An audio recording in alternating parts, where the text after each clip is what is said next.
Welcome to Lending Forward, a podcast where we're lending every bit of what we know to our listeners. From real conversations and lessons learned deep within the industry to education and forward thinking. Together, we're lending forward. And as always, don't forget to subscribe to our channels and connect with us on www.atlanticbay.com. Atlantic Bay Mortgage Group, LLC, NMLS number 72043, NMLSconsumeraccess.org is an equal opportunity lender located at 600 Lynn Haven Parkway, Suite 203, Virginia Beach, Virginia, 23452. Welcome to another episode of Lending Forward. I'm your host, Taylor Ellard, and joining me today is Marni Hale. She just wrote a book. She's been a coach and a strategic mentor for years. Welcome, Marni. Yay. Thank you for having me, Taylor. Oh my gosh, you wrote a book. Can we just start there? I wrote a book. I mean, shout it out. That's amazing. I know. Thank you. And so it's called Simplify to Amplify. Yes. If you can't see, it's everywhere. Yeah. And I'm really proud of it. And I'm really hoping that it helps people grow their business in a more simple and fulfilling way. Yes, I love that. Well, so let me tell our listeners how you and I connected. So you help with Todd Duncan, and we just so happened to kind of cross paths, and it's grown ever since. So walk us down your journey, if you will, of from where you got into the business and what business, and then how you've kind of evolved and learned so much. And by the way, I mean, kudos to you. You've worked with some big names and they're awesome and you are awesome. So of course you would work with other awesome people, but lead us down that journey. Yes, I've been very blessed. And I know that, but it hasn't been easy. Yeah. So I'll take you back. So I was a corporate marketing person. I'm not even going to say executive because I climbed that corporate ladder for so many years. Right. With really big, amazing brands like BSH Home Appliances, Mercedes-Benz, like these like luxury German brands. And I thought, wow, like this is it. I've made it. And I got to the so-called top of the ladder and I realized I was not happy and I wasn't fulfilled. And I'm like, there's more to what we can and should be doing. And one of the places that I was along my journey was I entered the real estate space and I had the opportunity to lead marketing for Tom Ferry during the phase of, I would say, the biggest growth in the company, which was when we really went into the Tom Ferry show and started just doubling down on content and sharing and bringing value to this audience that needed it so much. Right. And really learning the combination of like the brand marketing that I had from all of those big corporate companies and combining it with this, it's called direct response marketing, which is reaching a huge audience, scaling the company, providing, right, capturing emails and leading them down funnels. And it's all about math. And I learned so much and the power of what we can do to impact lives on top of the personal and professional development, which was what our product was, right, that I just fell in love with it. And you're right, I got to work with amazing people. And it just changed my life. It changed my life, changed my family's life. It's been really incredible. Well, so let's talk a little bit about Simplify to Amplify in terms of how it's applicable to real estate agents, how it's applicable to mortgage bankers alike. You know, we're all striving and driving towards the same thing every day, and it's homeownership and helping people be financially well. So with that, you know, just as well as I do, how people in this industry can be, how sales in general can be, and how important it is to scale your business. But a lot of times people don't know, one, where to begin, two, why, why is that so important? So tell us a little bit about how this book and just what you've got so many strategies, and I think that people could hear from you. So tell us how you would kind of coach right now. Yeah. Okay, perfect. So at Tom Ferry, I started seeing trends of what was working. and what wasn't. And so just to continue on quickly on the career path is after Tom Ferry, then I went to Lion Desk CRM, which got acquired by Lone Wolf. And then now I have my own company, Move the Needle, and I get to work with amazing people like Todd Duncan. Right. So the reason I share that is because what I realized is I'm working with visionaries. And Tom is a visionary, Todd is a visionary, David Anderson at Lion Desk is a visionary, and real estate agents and mortgage professionals are visionaries. So there's like the artist and the operator, right? The visionary and the implementer. And you need both. And I recognize that for these visionaries, for these artists, one of the things that they were challenged with is they had all these amazing ideas. So many amazing ideas, but because they were constantly up in that world, it was really difficult to bring them down into a plan that we could focus on, that we could have discipline around, that when executed properly was going to get us the results that we wanted. Right. And that's difficult for somebody who lives in this energy, this beautiful, beautiful genius energy of ideas. But if you want to get the results, you have to focus. Right. And you have to have a plan, because at that point, and especially when you're scaling a company, it's not just about you. It's about everybody around you and how they are completely connected and bought into the vision of what you're creating and driving, but they're the ones actually executing the day to day. Right. And if they are all over the place, then you're just not going to get the results that you need. Right. So that is what the philosophy in the book is really about, is that sometimes we tend to overcomplicate things. Because it's so true. Right? Like, do you ever have that feeling in even your day to day? Yeah. I mean, I think for most people in this industry, it is, like you say, it's a visionary world. And it's almost like you have to give us the roadmap, right? Like, we need this roadmap to figure out what our first step into it is. And we tend to gravitate towards shiny objects, the next best thing, what will amplify my life, the next best thing, right? And it's oftentimes just, let's get really good at one thing and then give ourselves a timeline to look at the next. So break that down for us as far as what does that roadmap look like? It's funny you say shiny objects, because shiny pennies is like a call out in the book, right? Okay. Because here's the thing, somebody is executing on a plan. They agree to the plan.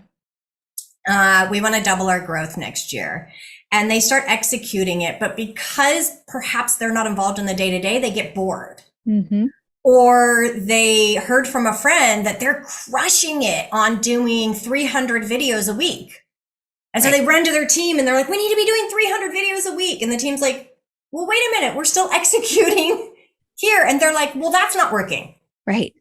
Well, we haven't even gotten there yet, or we're still optimizing, we're still testing.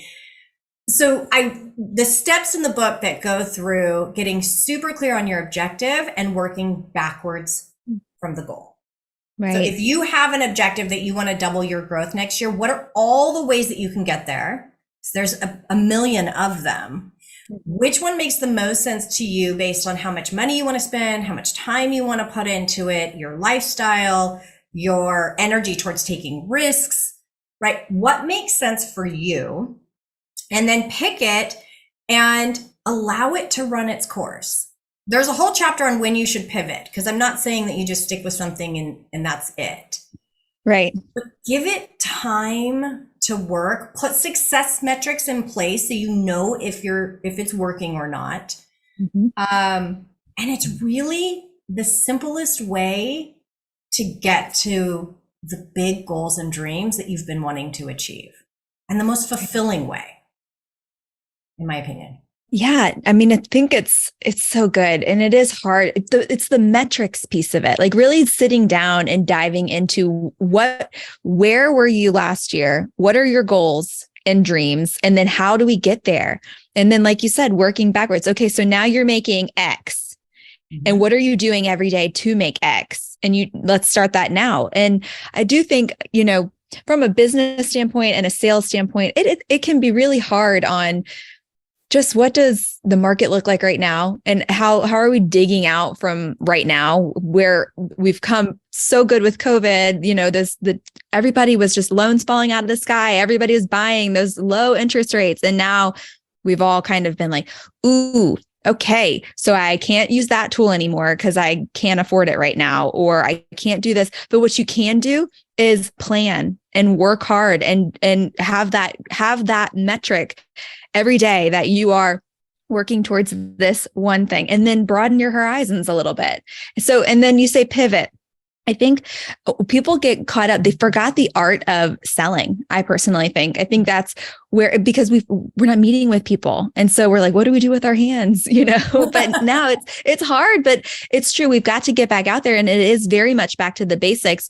But I feel like what you teach is applicable to everyone. And especially from a marketing and branding standpoint, if you can't go out and meet with all of your realtors or what have you, you can do video. You can do these things. There are things that you can do, but I want to hone in on the pivot piece, because it is important. And I think companies and mortgage bankers and just people in general don't know when to stop doing something. They think I need to put all these videos out because I just need to do it. And they're not getting any traction, and they just keep doing it. And it's almost like, you need to learn that's at that point. When do you learn to pivot? What in that chapter, what's some word to the wise? Because it's true. What you're doing, if you're sitting on your laurels all day long and you're not making a ton of phone calls to your network and your sphere of influence, if you're not out there trying to bust your butt, get loans in the door.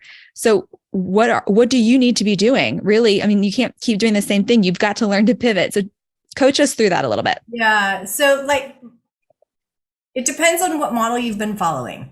So if you've been following Todd Duncan for the 30 years that he's been teaching these principles, you're in a really great position right now, because you didn't fall into the shiny pennies of the transaction focused mindset. Mm-hmm. And you stayed true to building your deep relationships with your 20 referral partners so that you always know where your next deal is going to come from. And you're focused on supporting them to win, which in turn you win. Right. The members with it, the Todd Duncan coaching members are crushing it right now. And that might be hard for some people to hear, because they're like, it's a crazy market. Right. And it's really scary right now. But I go back to the point of, even if you haven't been following this model, there's still time.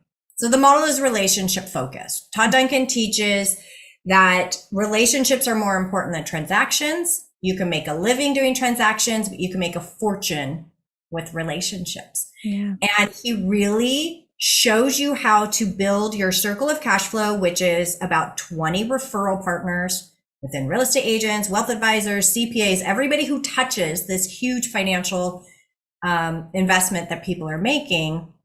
And then you become partners with them and you support them to win. And then in turn, you win.